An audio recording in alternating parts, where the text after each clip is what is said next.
everybody, this is Michelle with Coloring Beyond the Forest, and today I'm so excited we're actually going to start filling in our color wheel with my favorite Copic blends. So if you'd like to follow along with me, head on over to my website at coloringbeyondtheforest.com, head to the tab called Downloads and print out your free blank Copic color wheel. And then once you have that done, come back and join me as we start filling this in. All right, today we're going to be talking pinks. My favorite pink blend is R81, R83, and R85. Now, where we're going to go in our color wheel is these are actually going to be in the RVs. Now, I know these are not RVs, these are Rs, but what I did on the color wheel is I put the Copic families around the edges. But on a regular Copic color wheel, the pinks would fall in between the purples and the reds, and therefore it makes sense that the pinks would go right here and be considered an RV. So for today, for my blend of R81, R83, and R85, we're going to place it right here on the RVs.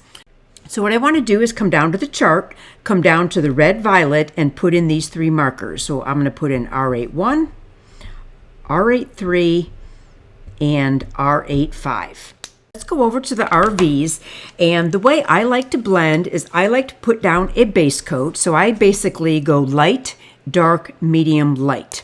So I'm going to grab my lightest color, which happens to be R81, and I'm going to do a base coat with R81 into my color wheel circle right here. You can use either your chisel end or your brush end. This is a fairly large area, so whichever you're more comfortable with. I'm just sticking with the brush end because I find that a little bit easier to get into the point of the color wheel. Make sure you have a really nice good base coat down.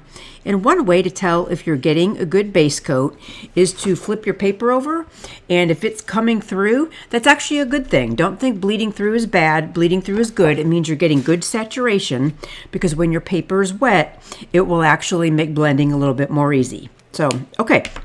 I have my base coat down of R81. Then what I like to do is jump to my darkest color. So in this blend, R85 is going to be the darkest. I'm going to make the outside the darkest and the inside the lightest. So what I'm going to do, how I like to do an edge, is I like to draw a line as a starting point, and then I'm going to flick out to start my blend. So I'm flicking out with my R85. And then I'm going to start blending that out.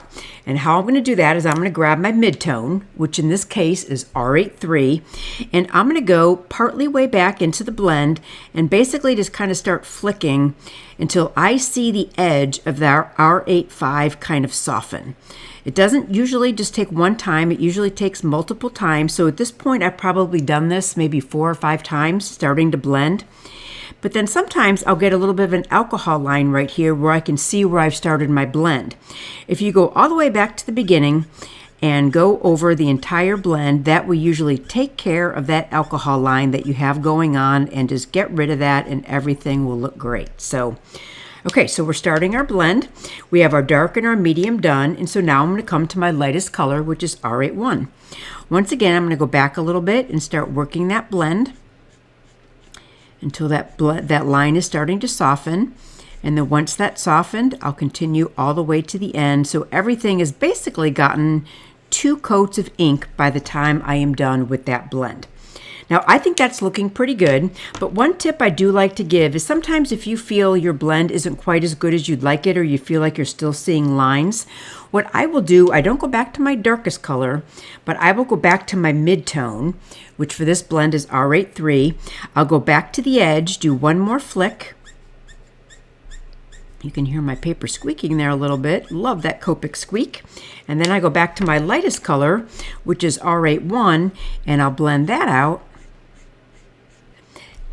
And that will usually clear up any remaining lines that you may have. So now I have my favorite pink blend, which is R81, R83, R85. And I hope you'll join me soon for the next video in this series. Have a great day.